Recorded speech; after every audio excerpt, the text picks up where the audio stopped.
In this video, we are going to talk about the Coventry of the future. Now, I'm going to bring two perspectives. I'm going to bring in my perspective as a mum, and I'm also going to talk about a perspective towards the future from academic theory. So let's do the mum bit first.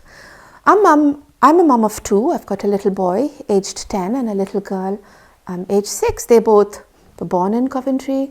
They're growing up here. They love it. They play football here. This is the city. This is the one city that they would call home. We go traveling all over the world on holidays, and we have links to India, but they always want to come back to Coventry. And I'd like to think about the kind of city I want them to inherit. Now, I also said I'm going to talk about academic theory. Now, there was an academic called St. John Rebillard, and he did a lot of research on Jewish communities sort of at the turn of the last century. And he spoke about how when these communities first came to Britain, it was all about struggles for existence. And we've seen that. How do you make Coventry your home? How do you build resources around you, the infrastructure, places of worship, schools that do curricula that is relevant and pertinent to our identities, hospitals and other services that provide all the resources that a diverse and plural community needs. St. John Rebillard tells us that once you've accomplished your struggles for existence, you then reach a tipping point where it's no longer just about existing, it is now about being equal citizens. Now, I don't know when it comes to the diverse communities in Coventry, we may have, and it's likely that we have already reached that tipping point where we are no longer talking about, right, I need a place of worship to go to. Instead, now we have young people who are saying, we want agency. We want to be part of government. We want to help contribute to the running of this country. When I speak to people who came here in the 60s and the 70s, they said a lot of it was about conforming, about fitting in. Radhika became Rad and Muhammad became Mo. It was about trying to almost hide aspects of what were important to you so that you could fit in. And if this meant you left a little bit of yourself at home, then so be it. When I speak to young people today, they are full of confidence in who they are. They're full of enthusiasm for who they are. And when I ask them, so who are you? It's not just that I am, a Sikh man or I am a young Muslim woman. It's about being a young British Muslim, or it's about being a young British Sikh. It's about celebrating the cultures and the identities that they have inherited from their parents, whether this is Indian or Pakistani or Bangladeshi or Middle Eastern. And it's also about inheriting and celebrating their Britishness. A slightly flippant example is about that I'm often given is like we are like curry on chips. The curry part is our Indianness, the chips are our Britishness. Both are completely innate in who we are. And this video is all about looking to the future. How can we build a Coventry and a Britain where these young people with all their confidence can flourish? And they are confident, when they say we are confident, it's not just about, we are confident to assert who we are. They will do that. But they're also confident and they're also enthusiastic about building this Britain. They're completely committed to it. And I hope that through this video and through listening to the stories that we tell, you can help our young people do just that. I think that Coventry is a pioneer city in this region, at least, of interfaith. I've seen here things that I've never seen anywhere else. And the work that is being done here, it's things that, as much as I try to engage with different areas, I'm not hearing this kind of voices anywhere else. I think my predecessors would be quite excited by where we are now, because I think when the cathedral was created, the new cathedral was commissioned and then consecrated in 1962, they were thinking very much about reconciliation and meeting between different branches of Christianity. And I think they would be amazed to see what happens in the cathedral now. And I think of a couple of examples, just in the last year. They will be surprised to see us hosting iftars on, we've had maybe 4 now, these people coming in and, breaking bread, eating dates in the ruins, and being really surprised that we are able to do that. And I think being moved by the need, but also excited by the reality that post October 7th, we were able to have 200 people gathering for prayers in the cathedral, with prayers led from Christian, Jewish, Muslim, Hindu, beautiful singing from Tipat, Sikh, Baha'i, 6 or 7 different faith traditions, as an expression of shared lament and seeking hope. That was astonishing and healing for many of us, feeling just defeated by the awfulness of the world. So I think that they would be quite excited by that, and I hope they would not feel that I had sold short the inheritance of the faith. I think this is the fundamental idea of Interfaith. As much as this is my building and this is what's done here, it's about sharing. My predecessors, I think we had the first purpose-built Gurdwara in the city here, that was Guru Nanak Balgash Gurdwara. And first of all, it's grown. And I think that's often something that's not similar to some faiths where they find their congregation actually shrinking. Ours is massive. I mean, we've had a massive extension building, and if you ever come on Friday to Saturday, Sunday, it is jam-packed all the time.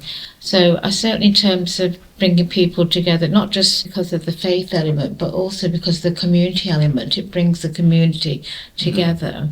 And what I really think, I think they'd be very, very pleased and wish us well in our new journey, because especially working with our young people, it's about how our community survives in this city and in this world. And yes, they've got the traditions and culture of an Indian culture, whatever, but it's about how we live in harmony in another country. In our country, we see it as our city. And so things like, for example, health clinics, for example, there's issues that are pressing, say, the health professions, like, for example, TB is on the rise again, particularly within the Asian community. So it's putting on those seminars, for example. It's actually having education for our children so they don't lose the mother tongue, so that they can actually converse with their grandparents and whatever. It's also about acknowledging our young people and fighting, and eventually now getting awards like GCSEs and A-levels in our languages, which is so important, because language is also something that keeps the community and the faith alive.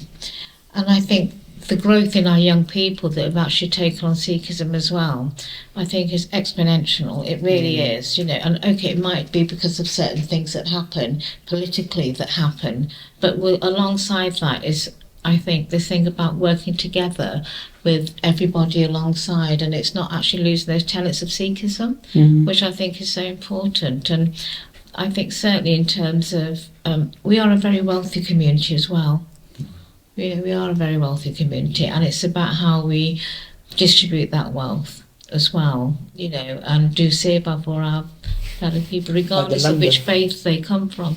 Yeah, the langar is a wonderful thing. I mean, we have langar aid that actually gives homeless people food, 5-7 days a week kind of thing. And it's just this thing, and it's always going to be there. I'm very hopeful for the future.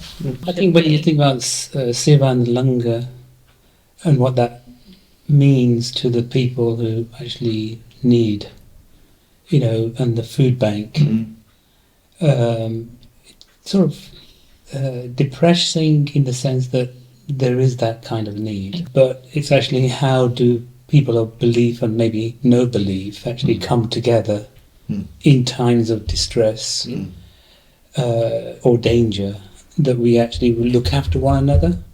One of the interesting things is the way that the society politically has begun to rely upon interventions from faith groups to provide things which arguably should be being provided as part of our societal infrastructure anyway, but that's a whole other area. So, it's great that it brings us together in shared provision for those who are poor and in need, but actually... And the greatest expression of that was during COVID. Because during COVID, you know, from my belief and experience, the ways that the different faith communities cooperated with one another, irrespective of who was our neighbour, we looked after them. The way that we made sure that food or clothing or any other kind of medicine that were needed, didn't matter who it was. We just went out there and did it. And that was irrespective of the different faiths that we come from. And actually we cooperated and sort of made things effectively used. And I think the more that we can take that into the future, and more expressions of where different people of different beliefs can hold on to their belief, but also cooperate and support one another to make the world a little bit more better for everyone. It's looking beyond the identity of a faith or a religion. It's looking at the person, the individual, the soul, the atma, the atom, and energy. saying, you know, that energy is looking at, we need to support that. And, you know, I think the more that we can do that, not just for one human being to another human being, but also towards nature, towards animals, towards creatures, the better it is. Because actually we can then make the best use and the most precious. It would be so good if other people, leaders of the world, whoever these leaders are, would listen to this. It's a very simple message, but it's just so complicated. I think it's the different faith leaders who at the local level, so in Coventry, you know, we need to do that, and we need to actually do that much more than what we're doing.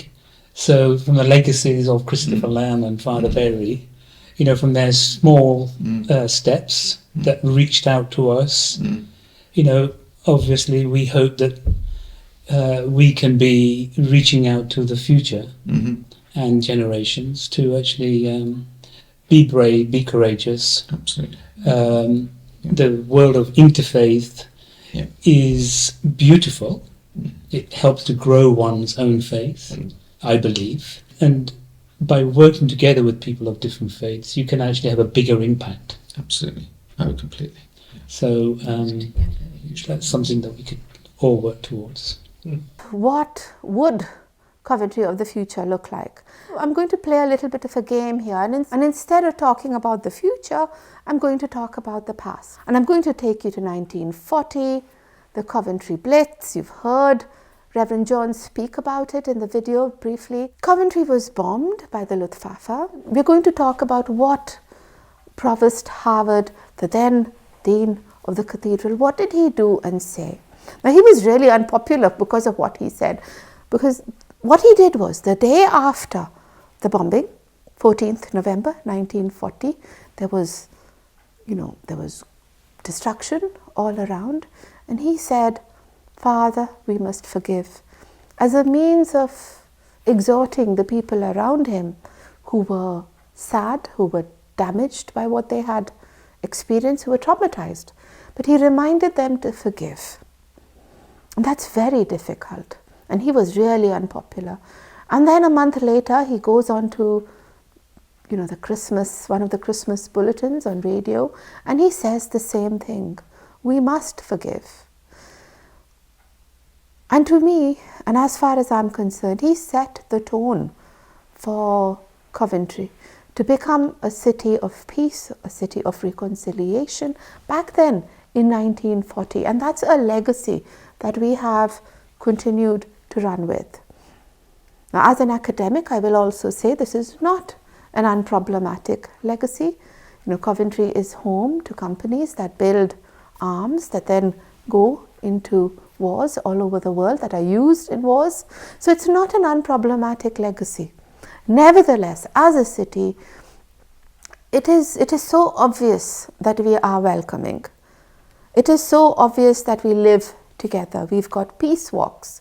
We've got the country's preeminent peace studies centre here at Coventry University, the Centre for Peace and Security, where I work, where I'm very proud to work. My challenge to you is consolidate your thinking, come together with your friends and your family to talk about peace. Peace in Coventry, peace in Britain, and peace globally.